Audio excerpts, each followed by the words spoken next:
تک سب سے اچھی بات یا آج تک سب سے اچھا جو کال ہے نا، وہ پتہ ہے کون سا لگا ہے؟ انہوں نے ایک دفعہ کہا تھا کہ اگر زندگی میں کوئی تمہیں کبھی رلائے نا، تو یہ سوچ کر اپنے آنسو صاف کر لینا کہ شاید اس کو زندگی میں اللہ تعالیٰ تم سے زیادہ رلائے گا۔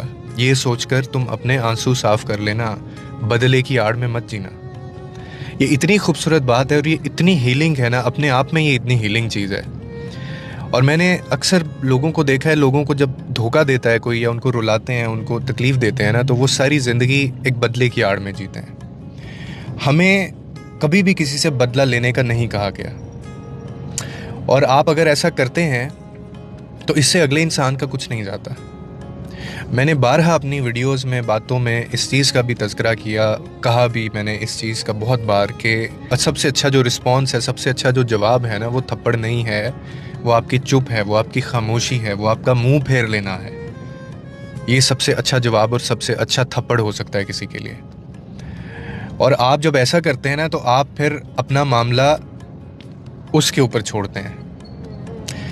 اگر آپ خود بھی اس معاملے میں رہیں گے تو پھر آپ خدا کے اوپر یو ناٹ بینگ ٹرسٹڈ، نہ اللہ آپ کے اوپر وہ بھروسہ کر رہا ہے اور نہ آپ اللہ کے اوپر بھروسہ کر رہے ہیں۔ کیوں؟ کیونکہ آپ نکل نہیں رہے نا اس معاملے میں سے۔ تو اگر ابھی بھی تمہارے دل میں وہ بدلے کی آڑ ہے تو now is the time to leave the matter. کس کے اوپر؟ اللہ کے اوپر۔ اور کیا اس ذات پہ شک ہے آپ کو؟ وہ آپ کا بدلہ نہیں لے گا؟ 70 ماؤں سے زیادہ جو آپ کو محبت کرتا ہے، پیار کرتا ہے۔ آپ کی ماں آپ کے ساتھ کوئی غلط کرے، آپ کی ماں اس کو چھوڑے گی؟ وہ صحیح وقت کا انتظار کرے گی، کمزور ہوگی تب بھی وہ صحیح وقت کا انتظار کرے گی۔ تو ایک طرف آپ کو 70 ماؤں سے زیادہ پیار کرنے والی ذات ہے، کیا وہ تمہارا بدلہ نہیں لے سکتی؟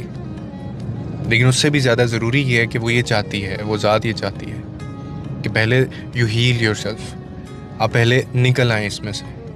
تو اسی لیے اگر کبھی زندگی میں آپ کے کوئی آنسو کسی کی وجہ سے آئیں آنکھوں میں، تو اپنے آنسو یہ سوچ کر صاف کر لیجئے گا کہ اس کو زندگی میں اللہ آپ سے زیادہ رلائے گا۔